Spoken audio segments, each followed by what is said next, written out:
Hey, what's up guys? I just want to make a quick video comparing two really popular optics on the market right now.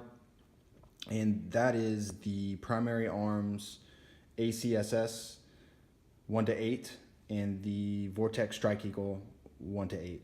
I really just want to go over a few things that I was wondering and I didn't see a video on before I bought these two, which is recently. And I figured I could help those out who had the same questions as me, comparing these side by side. These are very similar optics, and it's really going to be a pretty easy video, but I think this will help show a few differences on the exterior, the reticles, and any other questions people may have. So the exact specifications of these, I'm really not going to go over the specifics. The weight should be exactly the same from what I've read, roughly 15 ounces for each. The length should be exactly the same.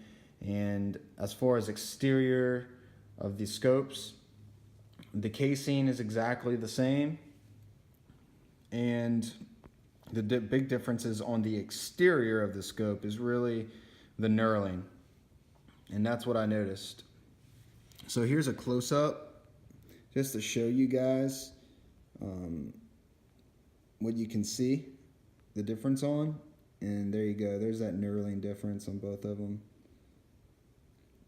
If you ask me what I prefer, the Primary Arms scope really wins it for me because it has this little lever right here, as you can see right there, and the Vortex doesn't have that. And I mean, it doesn't, it's not like a deal breaker, but it's just a small win in my opinion for Primary Arms in that one. So there you go, there's both scopes, just to kind of go over what they look like in detail. They both come with lens caps. Vortex has their label on theirs, Primary Arms does not. They're pretty much exactly the same. Here's a upside view of them both, exactly side by side, to give you a overhead view. There you go. Exactly the same. So no worries there. So now comes to the real question of reticle choice. I think, and that's why a lot of people will choose one over the other. You'll have, and this is on 5 illumination. I will turn the illumination off and show you guys what that looks like just with the black reticle, but you can see this is like a true 1.1 power, not really a true 1 power, but honestly, at least that's what my eyes show. May vary for others, but if you can see there in the light outlets, it's about a 1.1, somewhere around there, if that makes sense. So I really like this. This looks a lot better in person. I can't stress that enough. This is not a good representation of the glass quality. It just kind of shows you the reticle. That's the purpose of this, and also to show you some illumination. I really like the ACSS. I prefer the ACSS over the Vortex BDC reticle. Not that the BDC reticle is bad, it's just preference.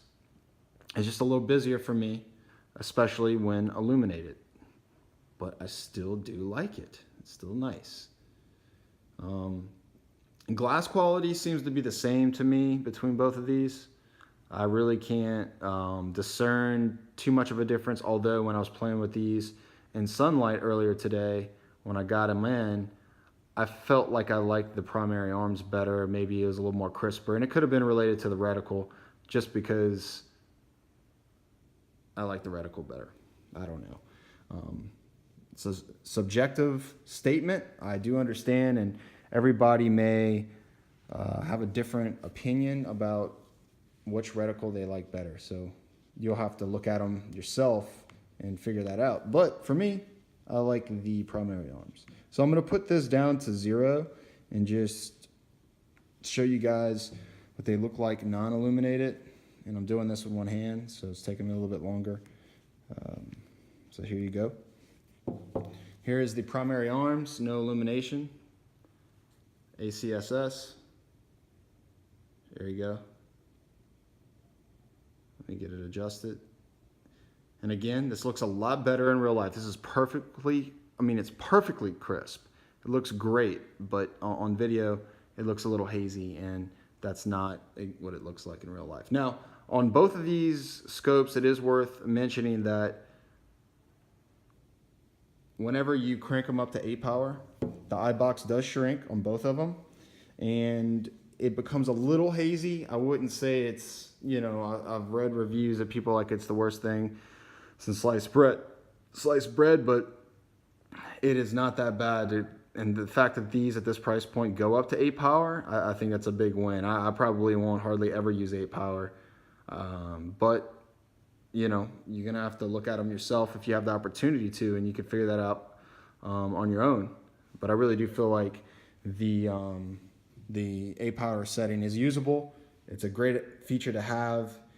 Really have no complaints about that. And like I said, I felt like this one was a little bit crisper. This is the one where this is where my money would go. I like the knurling here, and I just think it's, for me, reticle's better, knurling's better for me, and I really just like it. So this one's probably going to be sold or returned, just so you know. And if you're wondering what this one's going to go on, this primary arm scope will be going on a Daniels Defense DDM4 V11 with this American Defense quick detach mount. But, you know, here's a last view of the scopes, just to show you size difference, exactly the same size, and, you know, they're both nice. You can't go wrong either way. If I left anything out or I said something wrong on these scopes, please feel free to call me out in the comments below. If you have any more questions, feel free to ask me, and I'll respond as quickly as I can. I really appreciate you watching. And again, if you have any questions, just let me know. All right, guys.